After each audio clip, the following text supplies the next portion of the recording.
Hey guys, let's work through the first 10 problems from this review. So question number 1, if a golf ball and a ping pong ball move the same kinetic energy, so the kinetic energy of the golf ball is equal to the kinetic energy of the ping pong ball, which one has a greater speed? So how does the velocity of the golf ball, how does that compare to the velocity of the ping pong ball? So the idea, kinetic energy, is 1/2 mv squared. We have that on both sides, 1/2 mv squared. You don't have to do it this way, but I just want to show you mathematically why. That's ping pong, ping pong. So the idea is you can have two objects. A ping pong ball and a golf ball have different masses. They have different masses. So I'm going to draw it like this. So you can have a little mass and a big mass. If they have the same kinetic energy, then the one with the big mass could be moving at some velocity. What that means is that the little one has to move a lot faster in order to have the same kinetic energy, for the kinetic energies to be the same.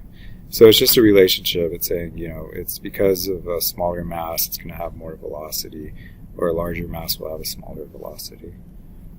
Number 2, a crate is lifted 1.5 meters. Okay, so you have a crate. Just sketch it out. It's lifted up 1.5 meters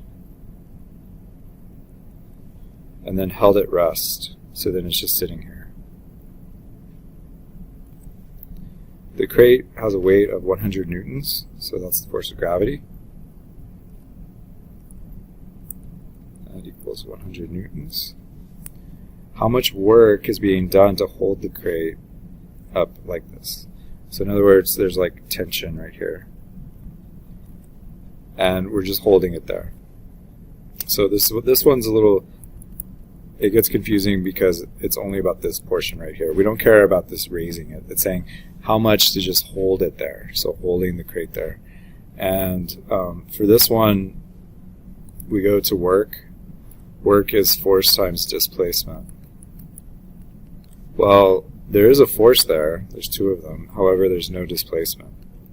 So if the object's not moving, there's no work. Pretty straightforward. Well, I mean, it's a little tricky to think about, but each diagram below, a block is acted upon by a force, so they show us the force. For each block undergoes the same displacement, so delta x is the same for all, to the right, so it goes only to the right, which is the correct order of the amount of work done by the force from most positive to most negative. So we want to rank it from most positive all the way over to the most negative, with 0 somewhere in there. So we need them ranked like that. So thinking about that, work is force times displacement times cosine theta, the angle between the two. So it's the angle that we care about. Now you're going to get the most amount of the most amount of work when the force is in the same direction as the displacement. If they're in the same direction, then that's positive work. If you have a force opposite the displacement, that's negative work. And then if it's perpendicular, that's 0. So we can just go through these. So looking at C, this one is in the same direction as the displacement, so this would be positive work, and it's going to be the most. So we would say C would be first. Then we see there's none other that are directly in this direction. So it goes probably to this one, because this one is 0. So it would be A. Now we go over to these 2, which are in the negative. Those are both negative work, but which one's more negative? This one, because it's directly opposite of the displacement. Or if we consider the angle, then what we want is we want the component that's in the same direction. So that's one smaller than that one. So it'd be then B and then D. A weightlifter lifts a mass M. So we'll just draw that. Lifts it at a constant speed. It's constant. By the way, this is how I always solve problems, is I just draw it out. That means the acceleration is 0, in case we need that. So it goes time h, it goes to height h, in a time t. What is the power output? So power is change in energy or work over time. In this case, since you're lifting it up, the change in energy, since we go from here to up here, that's gravitational potential over time. And then you can gravitational potential energy over time. That's it. A woman pushes a lawnmower with a constant force. Okay. So here's my lawnmower. Put wheels on it. Pushes with a constant force at an angle of 40 degrees with respect to the horizontal. So what that means is, like, this is the horizontal, and since you're pushing it, it's going to be kind of in the downward direction, and then that would be your angle. So on my force diagram, I'm going to draw that force over here, because we like to draw them out, and then this would be 40, and then it's 128 newtons. Okay, so I took that first sentence and I have it in a picture. It's moving with a constant force. Okay, the lawnmower moves at a speed of 11 meters per second, so the velocity is 11 centimeters per, oh wait, I don't want that centimeters, we need to change that. So 11 centimeters per 1 second times 1 meter over 100 seconds. That cancels, 1 meter per 100 centimeters. So centimeters cancel. So we divide 11 by 100, you get 0.11 meters per second. So that's the velocity, 0.11 meters per second. What is your power? Answer in unit of horsepower, where this is given, the conversion is given. Okay, so power is change in energy, but since we have velocity, it's also equal to the force times the velocity. And the force that we're going to want is going to be the force that's actually pushing it. So we want this component right there that's pushing it along. So looking at like my little triangle here, that would be 128 cosine 40. That's my force. And then we have the velocity, so we can just multiply. Some of these I'm not going to finish if it's just calculation. A block of mass 4.1. So we have a 4.1 kilogram block sliding on a horizontal plane, so it's going across the surface like this. Is released with an initial velocity. It doesn't say initial, but it's released, so that means initial velocity. So V naught is 2.4 meters per second. The block slides and stops. So it's moving, there's no force, but it stops. The final velocity is 0. At a distance 1.9. 1.9 meters. Beyond where it's released. How far would it have slid if we changed that initial velocity? Okay, before we do that, basically we have to think about what's happening. Since it's stopping, there has to be a force that's doing negative work on it. So our change in kinetic energy is equal to the work done. So the change in kinetic energy would be whatever it starts with. So 1/2 mv naught squared. That's the initial energy. There's no energy at the end. It was all taken out. And that would be force times displacement. So if I divide that over, that will tell me the force that's being applied. And we need that. So once I calculate that force, whatever that number is, then I go back and I change it.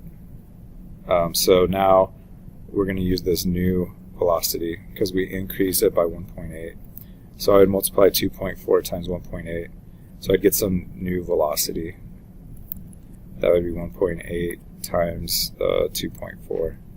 And then I do it again, except, so 1/2 mv new squared is equal to the force times the displacement. And now I know the force from over here. So this force goes in here. So we would divide that over, and that would tell me how far it's going to go. Yeah, and that would tell you how far the block slid. What is the speed of a 0.148 kilogram baseball? if its kinetic energy is equal to 107 joules. So what we want to know is the velocity. So if I set up the equation, kinetic energy is equal to 1/2 mv squared, I want to solve this for v. I know kinetic energy and I know the mass, so I could plug in my numbers and solve for v. Stair stepper is a novel exercise machine that attempts to reproduce the work. So work against gravity. With each step, Brad, mass 70, simulates stepping up a vertical distance of 0.14. So it's when he takes one step, it's like moving his 70 kilograms up a distance of height of 0.15 meters. If he exercises for 11 minutes per day and takes 70 steps per minute, what's the total work he does? So what I would do is figure out the work of just one step. So the work of one step would be the change in gravitational potential, so that would just be mgh. So mass times 9.8 times, that would tell me the work of one step. And then every minute, he's going to you multiply that by 70, that would be in 1 minute, and then times 11, because he does it 11 minutes. So it's multiplication after that. The energy equivalent of 1 gallon of gasoline, so the energy of a gallon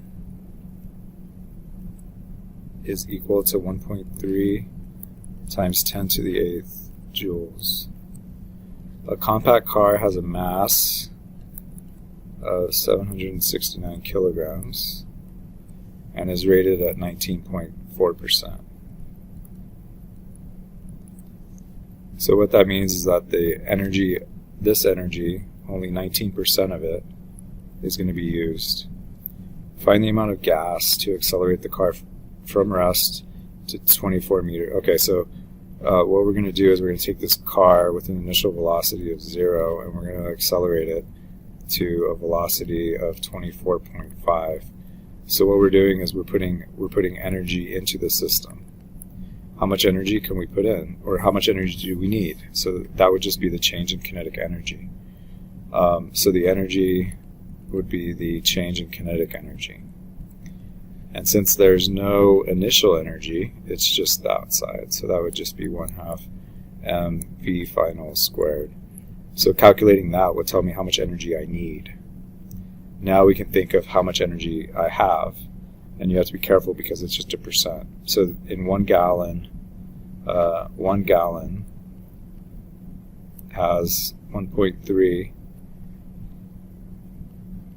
times 10 to the 8th, but all of that times, this is 0.194, that's percent, 0.194 joules times whatever joules I need. So that, the 1/2 mv squared, that would be the number of gallons because the joules cancel. So that would tell me how many gallons I need. The key is multiplying that percentage by the total energy. Karen has a mass of 58 kilograms.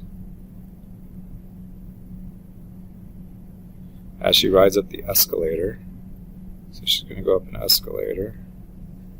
She rode a distance of 56.2, so that's this distance. One of the longest escalators in the world. The acceleration of gravity is 9.8. How much work did the escalator do if it has an inclination of 25.7?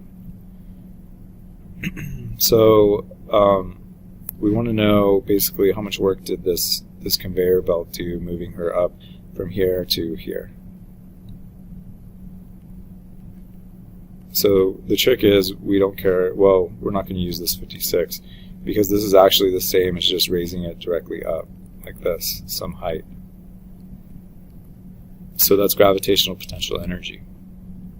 To get the height, we use right triangle trig, and it's opposite, so the height is going to be the hypotenuse, 56.2 times sine of that angle, 25.7. And then work